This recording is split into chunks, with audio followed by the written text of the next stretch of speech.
On the news, President Buhari charges ECOWAS members on need for solidarity.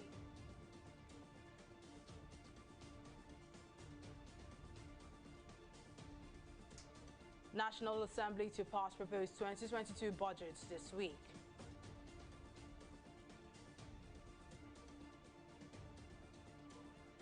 And UK confirms first death from Omicron COVID-19 variant. A warm welcome to the news now on TV360 Nigeria. I am Mary Kanu. Rising insecurity, military upturn of democratic government, as well as devastating effects of the COVID-19 pandemic have been identified as some of the major issues preventing the growth of the West African region. President Muhammadu Buhari and his Ghanaian counterpart Akufo-Addo made this known at the 60th ordinary session of the Authority of Heads of State and Government of the Economic Community of West African States ECOWAS on Sunday in Abuja. The leaders also called for joint effort and solidarity among member states. Our correspondent Folashade Ogurinde tells us more in this report. Here at the 60th ordinary session of Authority of Heads of State and Government of ECOWAS, member states are represented. Chaired by Ghanaian President Nana Akufo-Addo, the session hopes to prefer solutions to the numerous challenges the bloc has had to contend with this year alone. Recent events in Burkina Faso are matters of the greatest concern. Increased coordination, however, on the part of coastal nations have recently led to an improved maritime security situation in the Gulf of Guinea. Let me, on behalf of the authority, condemn in the strongest terms these attacks that continue to plague our region. Significant efforts are being made at both national and regional levels to fight terrorism and extremism. While condemning the sanctions and restrictions imposed on some African countries due to the emergence of the Omicron variant, the Ghanaian president called for local production of vaccines. We have only 6% of our population receiving one dose, with 2% of the population fully vaccinated. Whilst we remain grateful for the support from friends of the community, we must continue to pursue national and regional efforts to fight COVID-19 and move rapidly into the domestic production of vaccines. While the COVID-19 pandemic remains a dominant threat to Africa's economy, rising insecurity as well as disrupted democracies in the sub-region remains a challenge. Drawing attention to these issues, President Muhammadu Buhari urged member states to work together in solidarity to confront these issues. Our democracy is being challenged in Mali and Guinea. Furthermore, threats are looming around environmental degradation and climate change on our farming system. We are facing a network of criminals, including terrorism. Today's realities remind us of the need to continue to forge stronger solidarity in order to address the new challenges, including the current third wave of the pandemic and its Omicron variant. ECOWAS leaders in a communique called on the international community to support the sanctions imposed on Guinea and Mali so as to promote peace, security and stability in the region. The authority also reaffirmed its determination to relentlessly combat terrorism in the sub-region. On economic viability, the authority also welcomed the reopening of land borders in ECOWAS for the free movement of persons, as well as the status of microeconomic convergence within the ECOWAS in the first half of 2021 for the creation of a monetary union. Over the years, ECOWAS has been struggling to effect some of its key mandates due to insufficient funding, illicit trading and smuggling across the borders, as well as political interference, which has resulted to weak interventions in times of crisis. Folashade Ogurinde, TV360 News. The President of the Senate, Senator Ahmed Lawan, says the National Assembly will pass the proposed 2022 budget before the end of the legislative week. This comes 2 months after President Muhammadu Buhari presented a total budget of 16.39 trillion naira for the 2022 financial year. Lawan disclosed this on Monday in Abuja while giving a lecture at the maiden Distinguished Parliamentarians Lecture Series organized by the National Institute for Legislative and Democratic Studies. Lawan said the current National Assembly has made it a practice for the budget to be presented and passed before the end of December yearly to ensure that its implementation commences in January.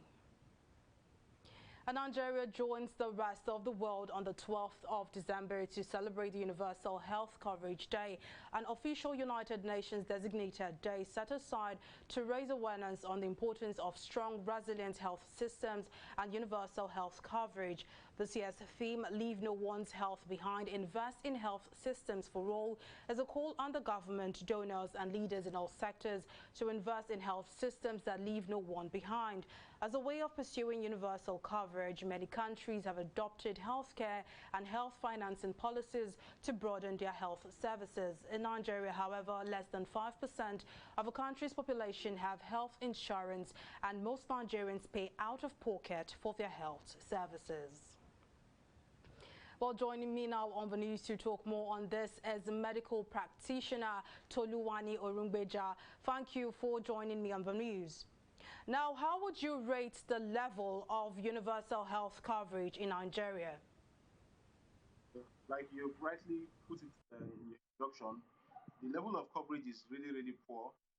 Like you said, less than 5% of Nigerians have access to quality health care. And even among that 5%, the majority still have to pay out of pocket. And so that's the situation we have in the country right now. The government should do more to achieve universal health coverage in the country. Well, universal health coverage depends on 3 things. Firstly, the availability of the facilities. Okay. Secondly, is accessibility of the facilities by the population. And third part of it would be the financing. I will start with the financing. We need a system that allows group funding, right? We have a national health insurance scheme that is right now in shambolic situation. So we have members, a few members of our population who are enrolled to this scheme and still can't have access to quality health care. A lot of people don't even believe in the system to start with. So we have to create this wider coverage of this national health insurance scheme and let people believe in it. Create quality services alongside the coverage so people can buy into the program and we have wider coverage. We have a situation where people can actually access health without necessarily having to pay out of pocket per time. Well, medical practitioner Toluwani Orungbeja, thank you for your contributions and for joining us on the news. Moving on, the National Agency for Food and Drug Administration and Control, NAFDAC, has raised an alarm over the activities of fake consultants who, under the pretense of being local products registration facilitators, defraud medium, small and micro enterprises, MSMEs, across the country. The Director General of NAFDAC, Mojisola Adeyeye, disclosed this in Abuja at a sensitization training for promoters of MSMEs organized by Women Rights Development and Humanitarian Initiative. The NAFDAC boss, who was represented by a staff from her office, Anyanwu Gochuku, warned members of the public, especially local food producers, to desist from patronizing these fraudulent consultants who disguise themselves as NAFDAC registration agents. Based on the new tariff now, like spices, let me say it's up to 50,000 naira. Then what we pay is 50%, that is 25,000 naira. I ask you, how come 1 million naira? So by the time you come to us, we try to simplify and make things. But once you go through a consultant, the person needs money more than NAFDAC. So they are the ones that are trying to make things difficult and bringing bad name for for us enough. But since the emergence of our new DG now, that has a zero tolerance for all this rubbish, and all of them are now running away. Have you ever seen the logo of SON? It's a round crest like this standards organization with a good mark. That good means excellent. We want excellent products. The first attempt, you get it right. And apart from that, we have gone ahead to accredit all our laboratories. We have 42 laboratories in charge of food, chemical technology, electrical, electronics in Lagos. All these laboratories are accredited. We are ready for business. The reason why we decided that in the wings of this Araha market, which is one of the objectives of the market, is to run periodically training for those who operate here. They come here, they trade physically. From their trading, we see the gaps in how they approach markets, and then we try to provide technical guidance to them, bringing officials, bringing resource persons, and that's what you're seeing today. Nigerian journalists and other information officers have been reminded of their roles in the transformation of the food system towards elimination of hunger and malnutrition in the country. This comes as the nation is grappling with the challenge of making nutritious and safe food accessible to Nigerians. Head of Policy and Advocacy Global Alliance for Improved Nutrition in Nigeria, Joyce Akpata, made the call in Abuja at a sensitization workshop for the media and information officers of MDAs on nutrition awareness. She explained that the media is key in raising awareness and communicating messages around good nutrition and healthy diets to the masses. The media has a massive role to play in raising awareness and communicating messages around good nutrition and healthy diets to the masses. But also, they have a responsibility and a skill, I would say, in conducting advocacy efforts to ensure that nutrition remains high on the political agenda and that the right policies, governance, structures, and actions are put in place to foster accountability across stakeholders. This partnership is essential for us to create a new narrative for nutrition. I keep on harping on a new narrative for nutrition because there has been a proliferation of false nutrition messaging around concerning what people need to eat, what they shouldn't eat, and all of that. And so this new narrative would help us to be able to send out the right messaging out there and also to drive actions and commitments towards improved nutrition. You don't need to own a farmland to own a land before you start cultivating something you can eat, especially vegetables. Vegetables are very expensive, and we need vegetables in our diet. In our homes, we can. Even the balconies, we can use our balconies to grow vegetables. Our fences, we can use our fences. Bags, empty bag sacks of rice, any bag, any container, we can use to cultivate something. When you see yams that are grown in sacks, they turn out bigger than the yams that are cultivated in the soil. Well, we'll take a break here, but still to come, NFF President gives reasons for Rose sacking, says move to prevent disaster. We'll bring you details of this story and more right after this break.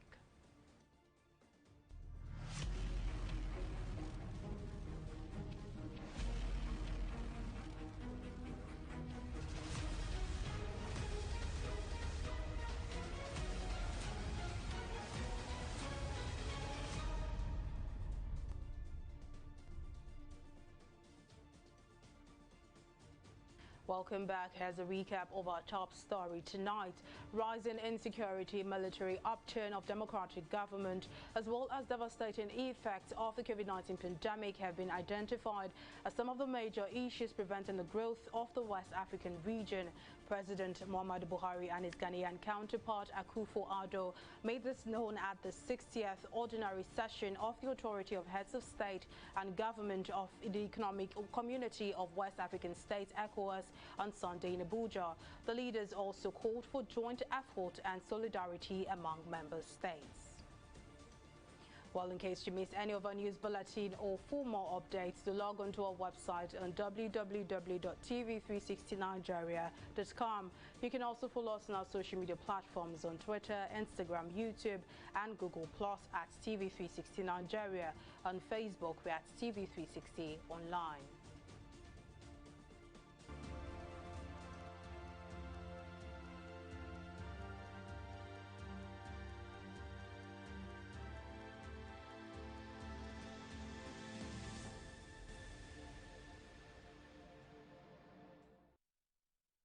The Minister of State for Health, Olorunimbe Mamora, has given further insight into the federal government's plan to place on a red list countries that have placed Nigeria on a red list in the wake of the Omicron variant of the COVID-19. Speaking during a televised interview in Lagos, Mamora explained that contrary to claims that the plan was on a tit-for-tat basis, the move was only expected to be in the best interest of the country.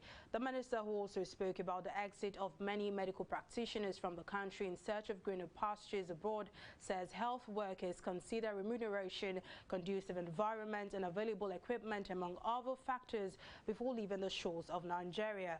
Meanwhile, the British High Commission on Sunday said the United Kingdom would not reverse its travel ban on Nigeria because of a threat of retaliation by the federal government. And at least one person in the United Kingdom has died as a result of the Omicron variant of COVID-19. The report, which was confirmed by UK Prime Minister Boris Johnson on Monday, comes as the country commenced an ambitious booster program against the variant. The Prime Minister urged residents who are fully vaccinated to get their booster shots to avoid rapid spread of the variant. This is coming after the country's Health Secretary Sajid Javid announced that the government will throw everything at the COVID booster program to tackle the new variant of concern. But we'll take a break here and return with business updates. Don't go away.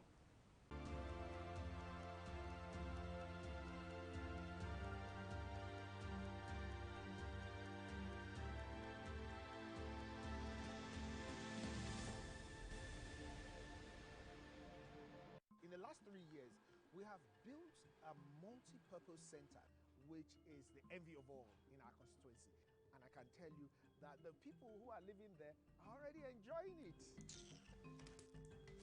Guy, do you think what this man just said is true? See, I seriously doubt. I'm sure it's one of those their silly lies. And wait, do you know there's a way to find out if these things he's saying is true or not? This is the Construct app. It gives people like us a sure way to track implementation of constituency projects. It gives valid and verified information on location of projects, amounts allocated, amount funded, the level of job done, and even the profiles of concerned legislators. You and I can post directly on this app. Are you serious? This is the Go-To app if you want to know how our Commonwealth is being expanded by the government. Wow. Let's even see if what this man said is true. Show me. The Construct app is developed by Other People Nigeria with support from USAID and is available on both Google Play Store and Apple Store. And it's true. Of course, I told you.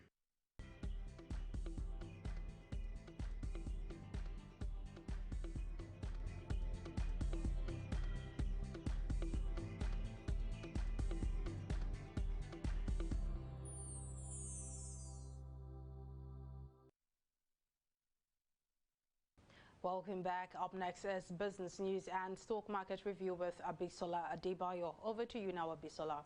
Thank you very much, Mary. Welcome to Business News. The Nigerian Communications Commission, NCC, has begun the auction for the 2 slots of 3.5 gigahertz spectrum available for the deployment of the 5th generation network known as 5G in the country. Earlier, the Commission had announced that 3 telecoms companies have qualified as approved bidders of the auction. Meanwhile, MTN Nigeria PLC, Mafab Communications Limited, and Airtel Networks Limited are currently bidding for the spectrum, where the first round began at $199 million as against the reserve price of $197 million.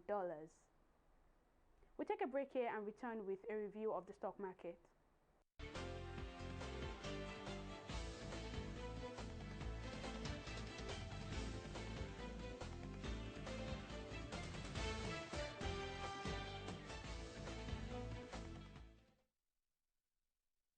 This week's trading started with bullish sentiments, maintaining last Friday's positive streak. With 276 billion naira added to the total market cap, investors are starting their week on a cheery note as the bull maintained dominance on the floor of the NGX. The market posted a 1.26% growth on Monday on the back of renewed bargain hunting activity across most sectors of the market to finish at 42,411 basis points. Meanwhile, market capitalization closed at 22.130 trillion naira. Leading the stocks that triggered investors' gain are Meyer and Academy. They had a combined 7 kobo gains. On the flip side, as our top losers for today, Nascon and Corners led the losers counter with a 98 kobo loss.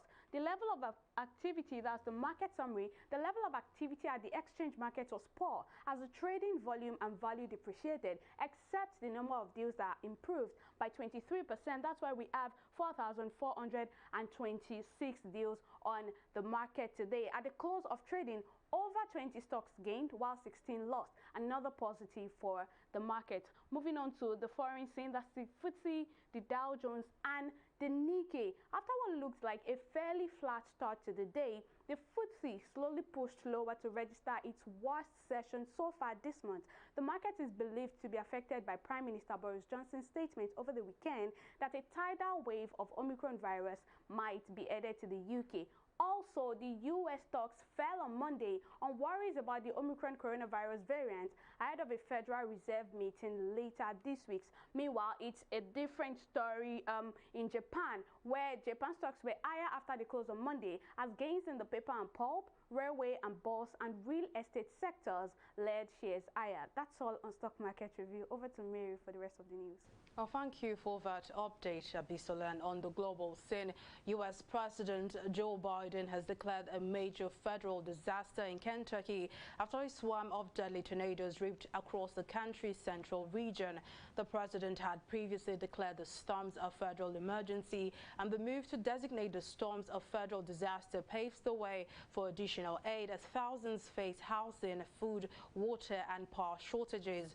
While the overall death toll remains unclear, at least 6 people had been killed in Illinois with 4 dead in Tennessee. Well, it's time for Entertainment Report.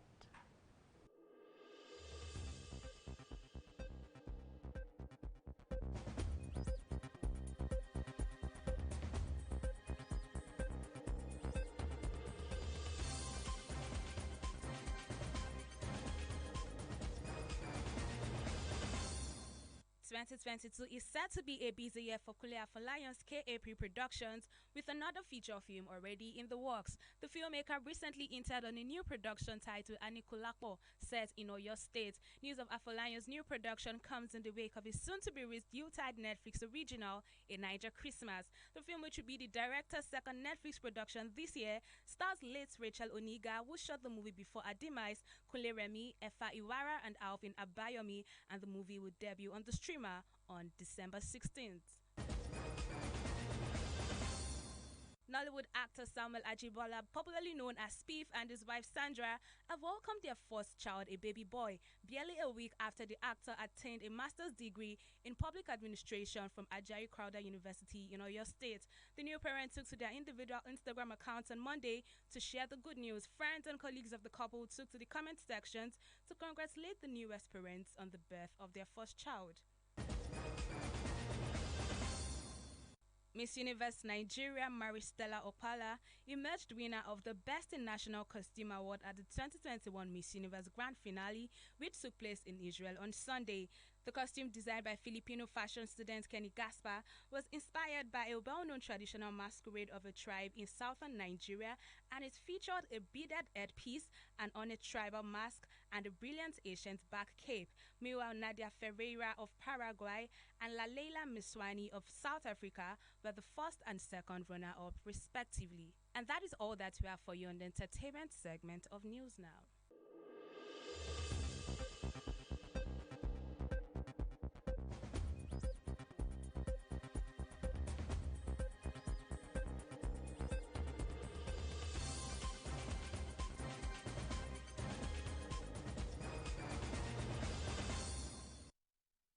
And now in sports, President of the Nigeria Football Federation, Amaju Pinnick, has said the nation's football governing body sacked Kenneth Rowe as Super Eagles coach as a proactive step to avert a disaster. The NFF president disclosed that the body considered some reports of its committees before sacking the German who managed the Nigerian side for 5 years. He also said that Nigeria almost lost the ticket for the forthcoming World Cup, adding that a lot of factors were considered before the decision was taken. Well, joining me now to discuss this development is sports analyst Jide Olaniran. Well, thank you for joining me on the news. Now, the termination of Rowe's contract started off as mere rumors, but now it has been confirmed. Now, from the team's performance so far and the AFCON less than a month away, do you think this was a good decision by the NFF? I don't think so. I think it is coming at the point where all attention should be about preparing for the Nations Cup. Of course, you agree with me, the Nations Cup is starting in January 9th, and we have less than 30 days to that particular tournament. So I don't see where you would sack a manager that has been in charge of the team all through the qualifiers at less than 1 month to a particular tournament. I hope it will not be counterproductive at the end of the day. I hope it won't backfire, and I just want to believe that this particular decision will not hurt the country and the nation at large at the end of the day. All right, now, Austin Eguavon has been named the interim manager, and this is not his first time leading the team. Do you think he is fit for the role and will transform the team? Now, what is the assurance that he will not be replaced again? Well, I think the first thing that we should be thinking of how Eguavon will be able to tinker with the team as we go into as the country goes into the championship in January. The choice of Eguavon is well thought of, of course, because technically he is already a part of the federation. Before the appointment yesterday night, he was the technical director, or he's still anyway, because he's going to be functioning as the technical director of the federation as well as the interim manager. He's been there, of course, on 2 occasions. He's won bronze medal. Looking at the pedigree, I think it's also a win-win situation for him as a manager. This is an opportunity for him to also, as a former and ex-international himself, who has won the Nations Cup as a player, and who also at some points has captained the national team, talking about the Super Eagles, and with the vast knowledge he has about the game, I think this is the best fit as far as I'm concerned now. Locally, is one of the best that we have, and I feel that what we should expect is if he's going to get the support of all and sundry, the support of the players and the support of the federation who has given him that mandate or the job at this point. If he can get the support of all the stakeholders, talking about those who employed him, the players, I think they are good to go. Sports analyst Jide Olaniran, thank you for joining us on the news and for your contributions. And still in sports, seeking inclusion and recognition in sporting activities in Lagos State, the state government, in collaboration with other stakeholders, has organized a one-day sports festival for persons living with disability, tagged Lagos Ability Games. At a press conference on Monday in Lagos State, the theme "I Am Able" was unveiled, as organizers say the event will ensure able-bodied persons have a better appreciation of the challenges faced by the disabled. Is sports advocacy event that seeks to promote inclusion, awareness and respect for the challenges faced by persons living with disability. We're going to have a wheelchair race, and the wheelchair race, the interesting part of the wheelchair race is that it's going to feature able-bodied media men, ladies in the media, and then people in the corporate and the government world. So when you get in a wheelchair and you race, you appreciate when next to see somebody in a wheelchair, you will have better appreciation and empathy. The Lagos Ability Games is the state's commitment in ensuring that she actually goes beyond the lip service of talking about inclusion and also expanding it to include sports and sporting activities. The first of its kind, the first maiden edition, and the intention is that regardless of the categories of the sporting activities that we have in this edition, our hope is that we can expand it to a lot more.